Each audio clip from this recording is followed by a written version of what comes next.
Hi అందరికీ.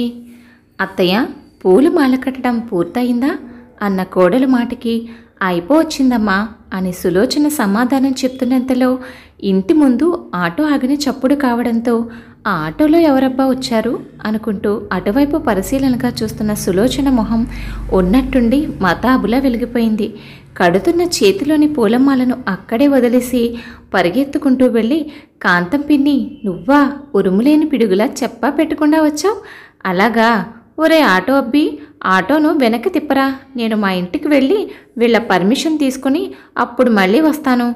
అబ్బా, అది కాదు పిన్ని, నువ్వు వస్తున్నట్టు ఒక మాట ముందే చెప్తే స్టేషన్కి ఎవరో ఒకరు వచ్చేవారుగా అంది ఆటోలోని సూట్ కేసును దించుతూ సులోచన. వచ్చేదాకా నాకే తెలియదే, ఇంకా నీకేంటి చెప్పేది? నువ్వు ఎప్పటి నుంచో మా ఇంటికి రా అని తినేస్తున్నావుగా. ఎందుకో అప్పటికప్పుడు నిన్ను ఒకసారి చూడాలనిపించింది, అంతే, వెంటనే బయలుదేరి వచ్చేసాను. సర్లే పిన్ని, ఇప్పటికైనా వచ్చావు, సంతోషం. ఎలాగో వచ్చావు కాబట్టి ఓ 2-3 నెలలు ఇక్కడే ఉండి వెళ్ళాలి పిన్ని అన్న సులోచన మాటకు నవ్వుకుంటూ, నా గురించి తెలిసి అడుగుతున్నావా ఆ మాట? అన్ని రోజులు ఒక చోట నా కాలు కుదురుగా ఉండదని నీకు తెలుసు కదా. నువ్వంతలా అడుగుతున్నావు కాబట్టి ఓ వారం రోజులుండి వెళ్తానులే అంది కాంతమ్మ. కాంతం సులోచనకు స్వయాన పిన్ని. 10 సంవత్సరాల క్రితం సులోచన తల్లిదండ్రులు అనుకోకుండా యాక్సిడెంట్లో చనిపోయినప్పటి నుంచి కాంతమ్మే సులోచనకు తల్లి లేని లోటు తీరుస్తూ వచ్చింది. కాంతం భర్త 3 సంవత్సరాల క్రితమే గుండెపోటుతో మరణించాడు. వాళ్ళది బాగా కలిగిన కుటుంబం. ఒక్కడే కొడుకు. భర్త ఉండగానే కొడుకు పెళ్లి చేసి తన బాధ్యతను తీర్చేసుకుంది కాంతమ్మ. కాంతానికి కాస్త దైవభక్తి ఎక్కువ కావడం, చేతి నిండా అవసరమైనంత డబ్బు ఉండడంతో ఎప్పుడూ ఏదో ఒక తీర్థయాత్ర చేస్తూనే ఉంటుంది. సులోచన భర్త ఒక ప్రైవేట్ కంపెనీలో వర్క్ చేస్తున్నాడు. ఆమెకి 2 కొడుకులు, ఇద్దరికి పెళ్ళిళ్ళు అయిపోయాయి. పెద్ద కొడలు రాధ, చిన్న కొడలు శాంత. ఇద్దరికి చెరొక పాప. 6 నెలల క్రితం వరకు సులోచన అత్తగారు కూడా ఇంట్లోనే ఉండేది. ఆవిడ కాలం చేశారు. ప్రస్తుతం ఆ ఇంట్లో సులోచన, ఆమె భర్త, 2 కొడుకులు, కోడళ్ళు, మనవలు ఉంటారు. ఏమే సులోచన, మీ అత్తగారు ఉన్నంతకాలం నిన్ను పీల్చి పిప్పి చేసిందనుకో. ఆవిడ ఇక్కడ పుల్ల అక్కడ పెట్టకపోయినా ఆవిడ అతి చాదస్తంతో నిన్ను వేపుకు తినేది. ఆవిడ పోయాక అయినా నీ జీవితానికి కాస్త ప్రశాంతత, సుఖం దొరికినట్టుంది అన్న కాంతం మాటలకు విరక్తిగా ఓ నవ్వు నవ్వింది సులోచన. ఇంతలో పెద్ద కోడలు రాధ బయటకు వస్తూ, కాంతాన్ని చూసి, బాగున్నారా నానమ్మగారు?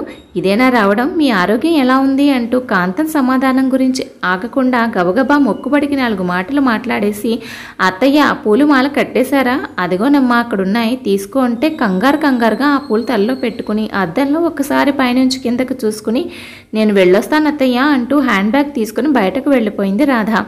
రాధను అంతసేపు గమనించిన కాంతం, నీ కోడలేంటే తెగ హడావిడి పడిపోతుంది. అది పిన్ని ఇవాళ తనతో జాబ్ చేస్తున్న తన కొలీగ్ ఇంట్లో ఏదో ఫంక్షన్ అట, అక్కడికి వెళ్తుంది రాధ. బాగానే ఉంది సంబడం అంటూ కుర్చీలో కూర్చుంది కాంతం. ఇంతలో చిన్న కోడలు శాంత వచ్చింది. అత్తయ్య, నా లంచ్ బాక్స్ ఎక్కడా అంటూ. అదిగో టేబుల్ మీద పెట్టానమ్మా. సరే అత్తయ్య, నేను ఆఫీస్కి వెళ్తున్నాను, స్కూల్ బస్ వచ్చే టైం అవుతుంది. పాప ఇంకా లేవలేదు, మీరు దాన్ని కాస్త లేపి రెడీ చేసి బస్ ఎక్కించండి అంటూ పక్కన ఒక పెద్ద తలకాయ ఉందన్న విషయం కూడా పట్టించుకోకుండా వెళ్ళిపోయింది శాంత. కాంతం అంతా గమనిస్తూనే ఉంది. సులోచన కాంతానికి కాఫీ ఇచ్చి, కాసేపు కూర్చో పిన్ని, పాపను రెడీ చేసి తీసుకొస్తాను అంటూ లోపలికి వెళ్ళింది. నిద్రపోతున్న మనవరాల్ని లేపి స్నానం చేయించి రెడీ చేసి కాస్త తినిపించి బస్సు ఎక్కించడానికి సులోచన చేసిన సర్కస్ ఫీట్లు అన్నీ ఇన్ని కావు. మొత్తానికి పాపను బస్సు ఎక్కించి అమ్మయ్య అంటూ కాంతం ఎదురుగా కూర్చుంది. ఆ తర్వాత కాంతం సులోచన ముచ్చట్లలో పడ్డారు. కాంతం 2 రోజులు ఉండేసరికి ఆ ఇంటి పరిస్థితులు మొత్తం కాంతానికి అవగాహనకు వచ్చాయి. సులోచన కోడళ్ళు ఇద్దరు ఉద్యోగాలు చేస్తున్న పేరుతో ఇక్కడ పుల్ల తీసి అక్కడ పెట్టడం లేదు.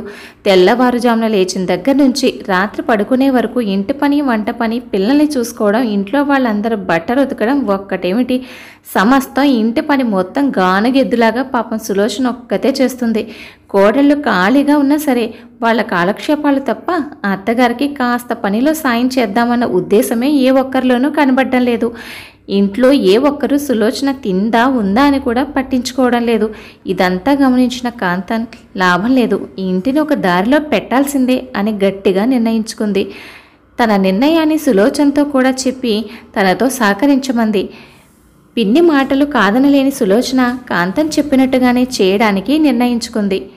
ఆ మరుసటి రోజే తన ప్లాన్ అమలు చేయడం ప్రారంభించింది కాంతం. ఉదయాన్నే వాకిలి తుడుస్తున్న సులోచనను అక్కడికక్కడే కింద కూర్చోబెట్టి అయ్యో అమ్మో ఎంత పనయింది అంటూ గావు కేకలు పెట్టింది కాంతం. ఆ కేకలకి ఇంట్లో వాళ్లతో పాటు వీధిలో వాళ్ళు కూడా వచ్చేశారు. ఏమైంది అంటూ కాలు పట్టుకొని నొప్పి అంటూ అరుస్తుంది సులోచన. అంతలో కోడళ్ళొచ్చి ఏమైంది అత్తయ్య అనేసరికి కాలు మెలితిరిగినట్టుంది, అందుకే పడిపోయాను అంది. మరోపక్క కాంతం లబోదిబూమంటూ ఏ బీపీయో తగ్గుంటుందే, అందుకే ఇలా పడిపోయావే తల్లి, కాలు విరగలేదు కదా అంటూ గోలగోల చేస్తూ మనవళ్లతో సాయం పట్టించి సులోచనను లోపల మంచం మీద పడుకోబెట్టించింది. ఇంట్లో వాళ్ళందరూ సులోచన చుట్టూ చేరారు. బావురమంటూ మొదలెట్టింది కాంతం. ఆరోగ్యం గురించి పట్టించుకోకుండా రోజంతా ఇలా గొడ్డు చాకరీ చేస్తే ఇలానే ఉంటుంది. మరి ఇప్పుడు హాస్పిటల్కి వెళ్తే షుగర్ అంటారో, బీపీ అంటారో, బ్లడ్ లేదంటారో, ఏకంగా బెడ్ రెస్టే అంటారు. ఏమో అనేసరికి కోడలిద్దరూ అత్తయ్యగారు ఎప్పుడు ఏ కంప్లైంట్ చెప్పరండి, ఆరోగ్యంగానే ఉంటారు అన్నారు. చెప్పదమ్మా చెప్పదు, ఒక్కసారే ఇలా మంచం ఎక్కుదామని దీని ఉద్దేశమేమో. ఏంటో ఒంట్లో ఎన్ని బాధలున్నా చెప్పకుండా నవ్వుతూ తిరిగేస్తుంది. ఇదిగో ఇలా ఒక్కసారి మంచం పట్టి మన నెత్తిన బండరాయి వేస్తుంది.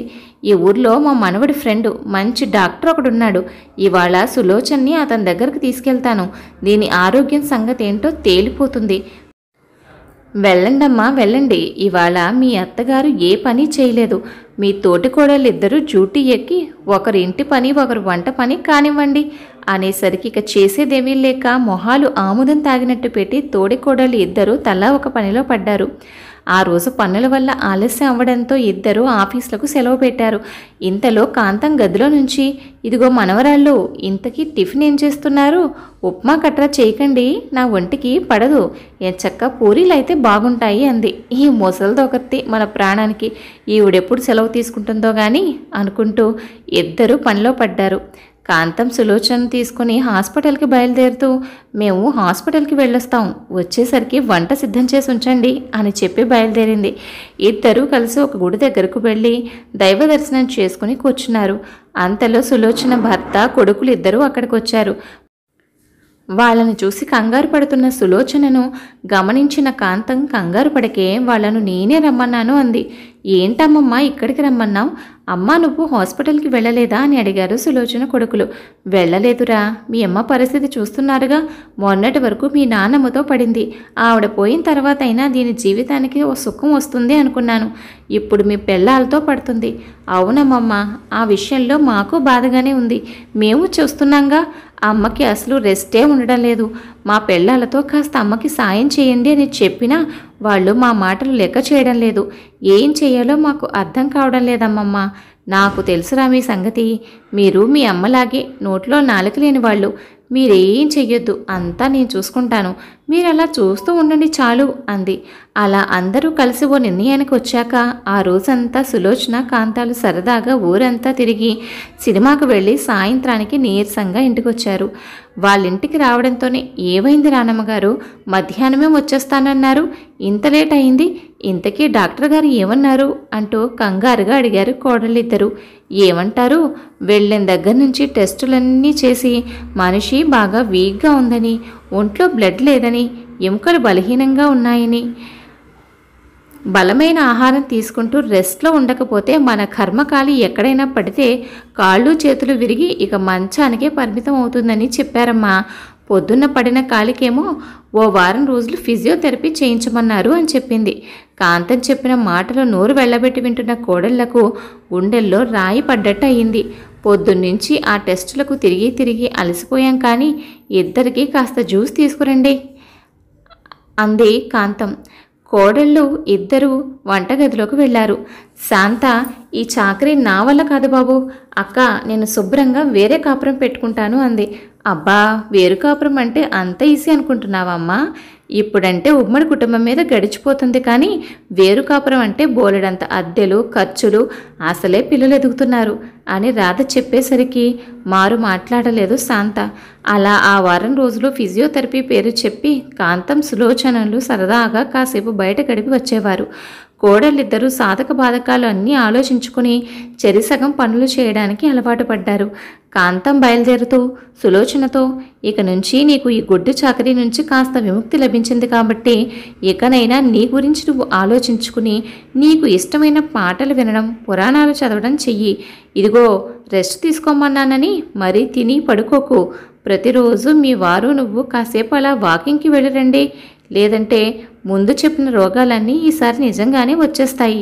అప్పుడప్పుడు ఇంట్లో పనుల్లో కాస్త కోడళ్ళకు కూడా సాయం చేస్తూ ఉండు. ఈసారి నేను తీర్థయాత్రలకు వెళ్ళినప్పుడు చెప్తాను, మీ జోడా కూడా నాతో వద్దురు గాని అంటూ సులోచన ఇంటిని ఒక దారిలో పెట్టి బయలుదేరింది కాంతం. కథ విన్నారు కదా అండి. కథపై మీ అభిప్రాయాన్ని తప్పకుండా కామెంట్ చేయండి. మరొక మంచి కథతో మళ్ళీ కలుద్దాం. ఉంటాను మరి.